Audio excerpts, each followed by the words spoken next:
While you're listening to my voice, notice the background it flows through. The faint hum of the air conditioner, the soft rustle of clothing, the quiet beating of your heart. Behind the routine of daily life, something else exists. Something we've grown used to ignoring. Something we carefully avoid. This is the shadow. What is the shadow? Picture yourself sitting in a cozy room where everything is in its place. Suddenly, out of the corner of your eye, you catch a subtle movement, a flicker in the corner. It might not be a trick of the light, it might be a part of your psyche you've long refused to face. Each of us wears a mask, a carefully curated role, shaped by social expectations. I'm successful, I'm strong, I'm good. But behind this mask, in the shadows, live traits we hide even from ourselves.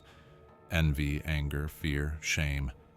The brighter we shine on the stage of the outer world, the deeper and darker our inner shadow becomes. Carl Jung saw the human psyche as a theater. On the brightly lit stage, the actor of consciousness performs roles approved by society. But behind the curtain, in the dark backstage, lie the exiled feelings and images, envy, rage, fear, shame. The harder we strive for perfection, the more powerful the shadow becomes. Jung didn't call it evil. He saw it as a part of who we are. The shadow is not our enemy. It is a challenge, personal and collective, the archetype of the shadow.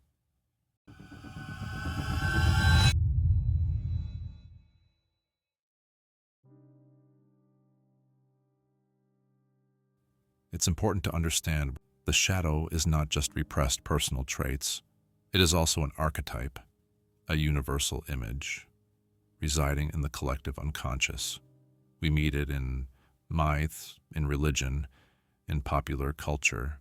The witch, the monster, the hero's dark twin, all are faces of the shadow. The personal shadow forms from our life experience, from everything we've suppressed, denied, rejected. The archetypal shadow reflects humanity's struggle with its animalistic, instinctual, and destructive side. These two are intertwined.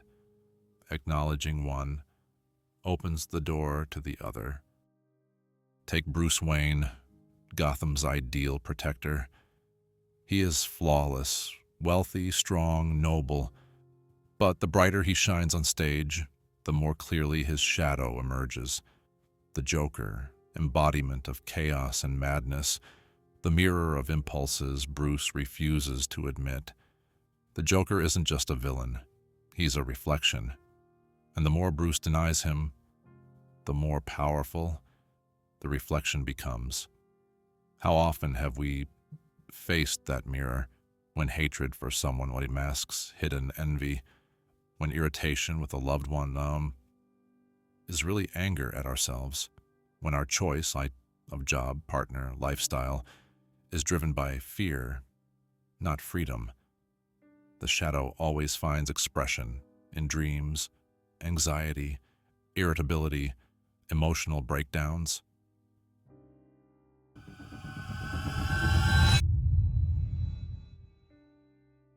Why are we so afraid of the shadow?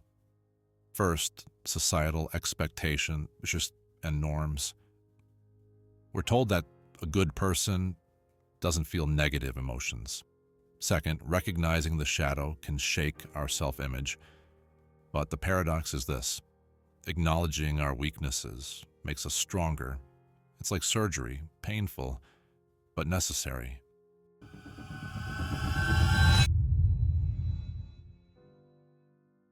Suspense. What happens if we ignore the shadow? The shadow doesn't disappear. It accumulates. It hides in physical symptoms, in chronic fatigue, in self-sabotaging patterns. And if we don't face it, it finds other ways to surface. Breakdowns, depression, destructive choices.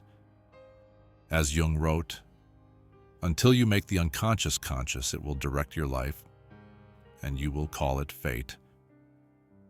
Jung identified 3 mechanisms of repression. Denial. This isn't about me, we think, pushing away discomfort. But denial is temporary. The longer we resist, the harder it hits back. Projection. We assign our traits to others. He's cruel. She's selfish. But in truth, we fear seeing those things in ourselves. Rationalization. We create logical explanations for what actually hurts. I don't need this. I chose this myself. But deep down, we didn't.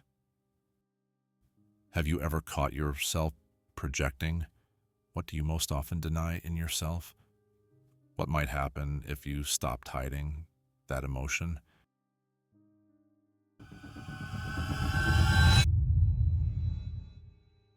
Can we use the shadow's energy for good? The path toward individuation.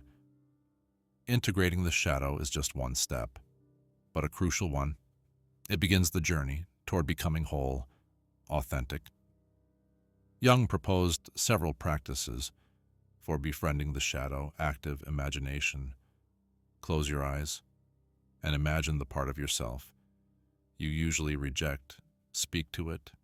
Listen without judgment. It's not a monster, it's a part of you that longs to be seen. Shadow journal. Write down every uncomfortable feeling. Note body sensations, mental images. Over time, patterns will emerge. Dream work. Dreams are a direct line to the unconscious. Every character is a part of you. Keep a dream journal.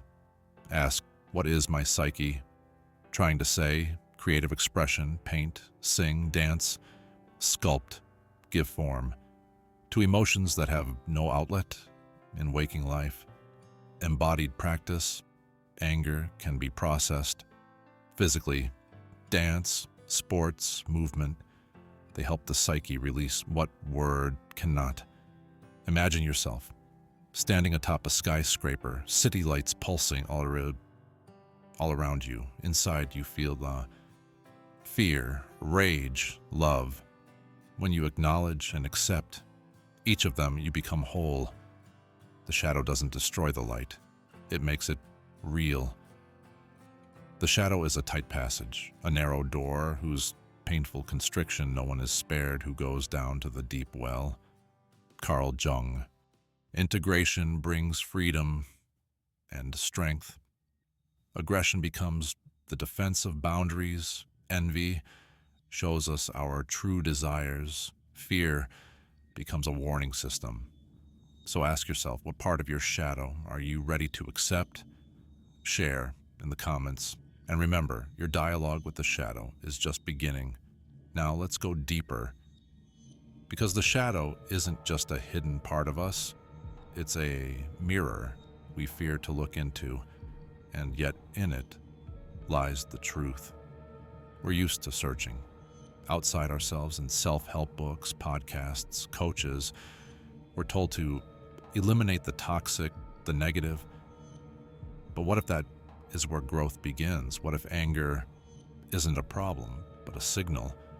What if envy isn't a sin, but a compass? Think of Walter White from Breaking Bad. He starts as a modest chemistry teacher, trapped by circumstances, but within him lives a powerful shadow. Rage, a hunger for recognition, a lifelong sense of powerlessness. And when he unleashes it, he transforms. Terrifying, yes, but also strong, whole, unstoppable. Repression makes us fragile. Burnout, fatigue, anxiety, they often signal an inner war. One part of us wants to scream, the other forces a smile. Thousands of stories unfold on this inner battlefield. Only we can decide. Will our story end in destruction or transformation? In our culture, this is especially intense. A society obsessed with being successful, positive, driven, leaves little room for fear, for vulnerability, for dark thoughts. But as Joseph Campbell wrote, The cave you fear to enter holds the treasure you seek. Shadow integration is not just a psychological process, it is a spiritual journey. It demands courage, it takes time, it requires self-compassion. Start small, track a moment of irritation. Don't flee. Ask, what's behind this? What pain? What frustration? What unmet need? Or when you feel envy, maybe it's not about the other person. Maybe it's about the version of yourself that longs to come alive. Think of The Sopranos. Tony, a ruthless mob boss, finds solace in therapy. His life is a constant battle between the mask of power and his inner vulnerability. His shadow haunts him, and the more he runs, the stronger it grows. This is not an excuse for evil, but a reminder. If we don't face the shadow, we risk becoming its captive. According to Jung, the goal is not to become good. The goal is to become whole, to embrace contradiction, to see both light and dark as part of one image. The world isn't black and white, and neither are we. Inside each of us lives the hero and the traitor, the sage and the child, the monster.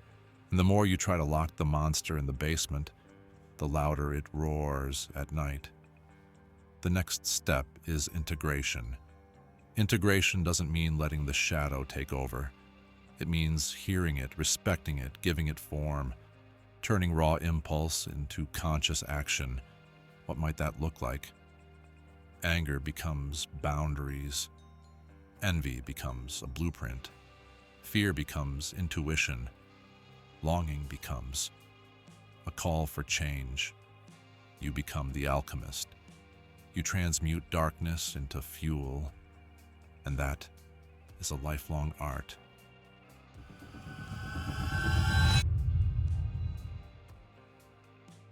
Try this simple exercise tonight.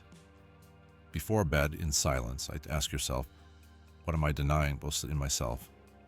And just listen. The answer may be quiet, awkward, irrational, but it will be honest. Write it down in one line, no analysis, no filter. Then ask, what does this part of me want? To protect, to be heard, to simply exist? Don't rush to interpret, just be the witness. And if it feels like you're alone, you're not. Every person carries a shadow, even the kindest, the most successful, the most enlightened. The only difference is some are willing to see it, others are not. Those who are become whole, deep, authentic.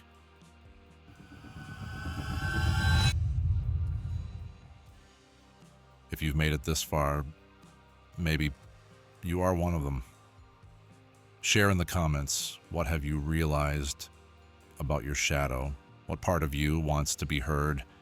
And if you're ready, click like, not for the algorithm, but as a sign to yourself. I choose to see all of me, because the path to freedom begins with a single glance inward.